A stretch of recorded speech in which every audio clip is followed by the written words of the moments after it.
سرکار دو عالم صلی اللہ علیہ وسلم کی ایک حدیث مبارکہ حضرت ابو ہریرہ رضی اللہ تعالیٰ عنہ سے روایت ہے، حضور نے فرمایا قیامت کے دن 7 بندوں کو اللہ کے عرش کا سایہ نصیب ہوگا۔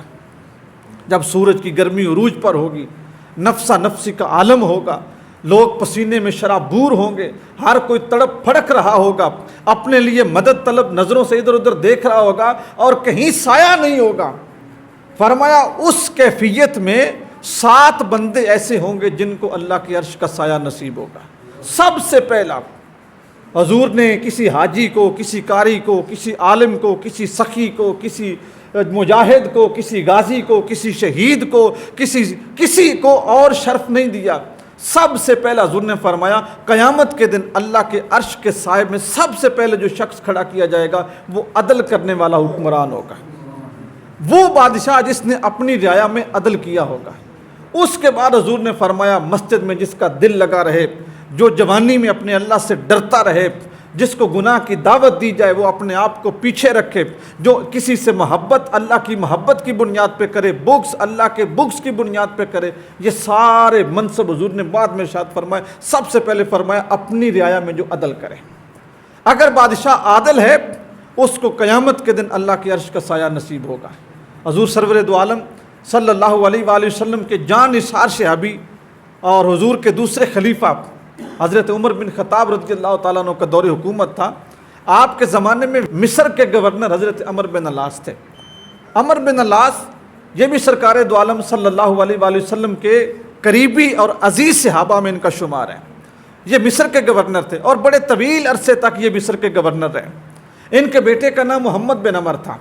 محمد بن عمر کسی کام کے لیے گھر سے نکلے تو ان کا جھگڑا مصر کے ایک بدوی سے ہو گیا، عام دیہاتی بندے سے جھگڑا ہو گیا۔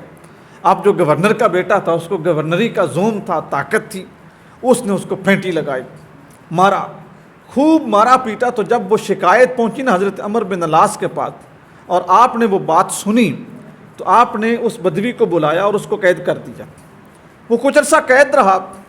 قید سے آزاد ہونے کے بعد وہ شخص سیدھا امیر المومنین حضرت عمر بن خطاب کے پاس گیا۔ پہلے اس کو اس لیے قید رکھا گیا کہ یہ جا کے شکایت نہ لگائے۔ جب وہ قید رہا اس نے کہا کہ میں نہیں بتاؤں گا، میری جان تو چھوٹے، میں ادھر سے تو نکلوں۔ اس نے کوئی وعدے وعیدے کیے اور وہاں سے وہ نکل گیا۔ جیسے اس کی آزادی ہوئی تو وہ سیدھا دوڑ کے حضرت امیر المومنین کی بارگاہ میں مدینے چلا گیا۔ وہاں پر گیا اور کہا امیر المومنین آپ کی سلطنت میں مجھ غریب کے اوپر ظلم ہوا ہے، آپ کے گورنر کے بیٹے نے میرے اوپر تشدد کیا ہے، مجھے چپیڑوں سے مارا ہے اور مجھ سے کہا ہے کہ تم ہمارے سامنے بولتے اور ہمارے آگے زبان چلاتے ہو، تمہیں نہیں پتا ہم بڑوں کے بیٹے ہیں، یعنی بادشاہ کا بیٹا ہوں میں، گورنر کا بیٹا ہوں، اور تو عام کسان اور ہاری بندہ ہے ہمارے سامنے بولتا ہے۔ انہوں نے مجھے مارا ہے۔ حضرت امیر المومنین نے اسی وقت قاصد روانہ کیا، عمر بن العاص کو بھی بلایا، محمد بن عمر کو بھی بلایا۔ دونوں باپ بیٹا جب دربار خلافت میں پہنچے نا تو ان کے جسم کانپ رہے تھے، کیونکہ یہ عدالت عمر بن خطاب کی عدالت تھی۔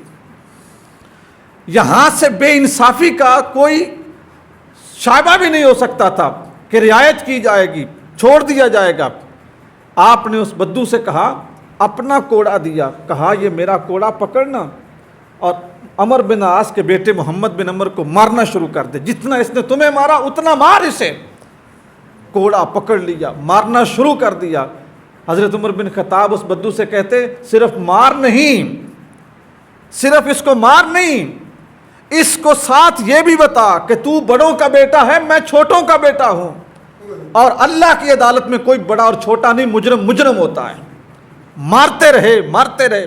جب اس نے بدلہ لے لیا نا حضرت عمر بن خطاب نے کہا کہ اب عمر بن عاص کو بھی مار، یعنی اس کے باپ کو بھی مار، صحابی رسول تھے وہ، ان کو بھی مار۔ اس نے کہا امیر المومنین انہوں نے میرے اوپر ظلم نہیں کیا، مجھے مارا نہیں، جس شخص نے مارا میں نے اس سے بدلہ لے لیا، اس کو کیوں ماروں؟ فرمایا اگر اس کی گورنری کی طاقت اس کے ذہن میں نہ ہوتی اس کا بیٹا تیرے اوپر ظلم نہ کرتا۔ اس نے ظلم کیا اس لیے کہ میرا باپ گورنر ہے، مجھے چھڑوا لے گا، اس کی گورنری کی طاقت کی بنیاد پر وہ ظلم کرنے پہ دلیر ہو گیا۔ پھر آپ نے حضرت عمر بن العاص سے کہا، عمر بن العاص لوگوں کی ماؤں نے اپنے بیٹوں کو آزاد پیدا کیا ہے، تم لوگوں نے کب سے ان کو غلام بنا لیا ہے؟ تمہیں پتہ نہیں کہ یہ سلطنت اسلام کی سلطنت ہے؟ یہاں پہ مجرم کو جرم کے روپ میں، مجرم کے روپ میں دیکھا جاتا ہے، بڑے اور چھوٹے کے روپ میں نہیں دیکھا جاتا۔